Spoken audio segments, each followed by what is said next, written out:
Bonjour à toutes et à tous. Je tiens à remercier Monsieur le doyen, Madame la vice-doyenne, Monsieur le directeur du département de physique pour cette initiative. Donc, je vais présenter rapidement les objectifs, les conditions d'admission et le programme du master électronique, électrotechnique et automatique, qui est connu plus sous le nom d'EEA. Voilà. En fait, voilà, donc, pour commencer, les objectifs principaux de ce master sont former des compétences aptes à poursuivre des études doctorales dans les différentes disciplines de l'EEA. Par exemple, ils peuvent faire un doctorat en électronique ou microélectronique, électrotechnique, automatique, système embarqué, génie électrique, informatique industrielle, énergie électrique, traitement du signal et d'image et autres doctorats. À la FST ou bien à l'INIT ou à l'INICAR, par exemple.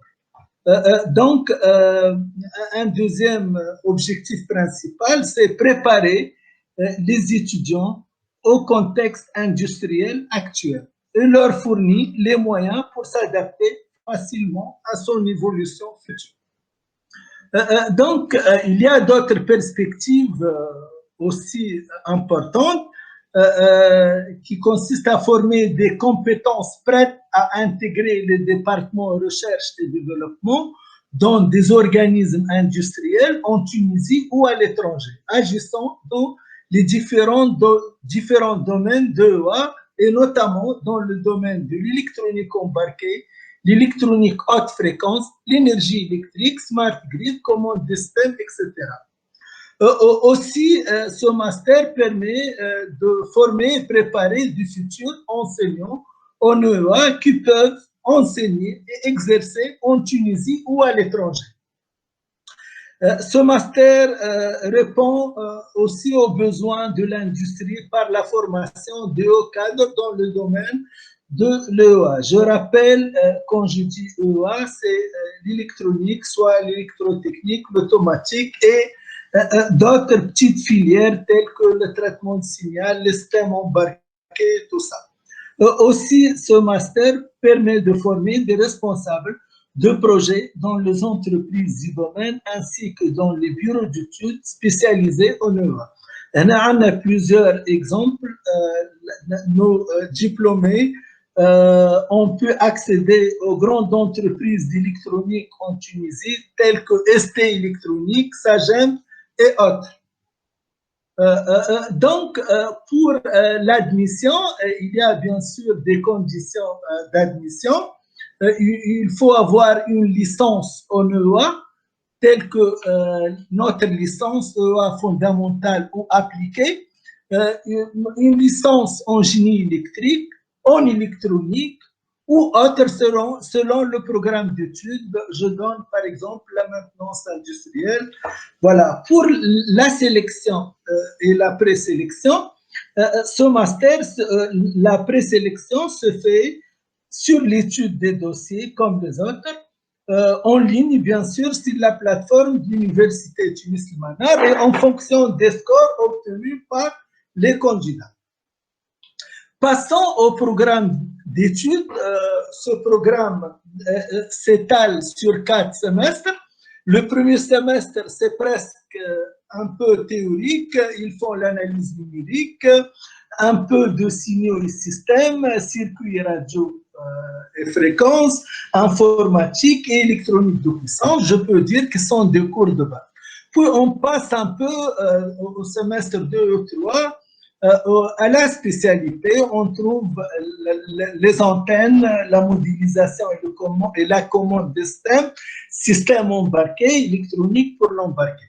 Troisième semestre, on s'intéresse plus à des matières voilà, diversifiées telles que la commande avancée, système numérique, automatique et traitement d'image, circuit haute fréquence, technique de l'information et de la communication. Le semestre 4 est bien sûr, comme tous les autres masters, est consacré aux mémoires et un projet qui s'étale entre 6 mois et 1 année. Voilà. Donc, à la faculté des sciences, on a 3 labos d'accueil. Le premier laboratoire, c'est le laboratoire d'électronique et micro-ondes qui est dirigé par M. Ali Salah. Le deuxième laboratoire, c'est celui qui est dirigé par le professeur Abdelkader Memi, laboratoire d'application d'efficacité énergétique et des énergies renouvelables. Le troisième laboratoire est le laboratoire d'analyse et traitement des signaux et des systèmes électriques et énergétiques qui est dirigé par M. Adel Cherif. Pour la coopération internationale, on a beaucoup de conventions. Il y a une coopération très importante avec la France, avec l'Italie, avec des universités canadiennes. À l'Europe, par exemple, je cite l'université de Limoges, l'université de Pavia en Italie, l'université of Minho au Portugal. Donc, pour les laboratoires, on a voilà une convention avec l'Institut supérieur de l'automobile. C'est une école d'ingénieurs, voilà, qui est située à Nevers en France. Par exemple, aussi le laboratoire IMP de Grenoble. Voilà, pour finir, je peux présenter cette brochure qui résume un peu les parcours, voilà, les matières qu'on enseigne, les perspectives et tout ça.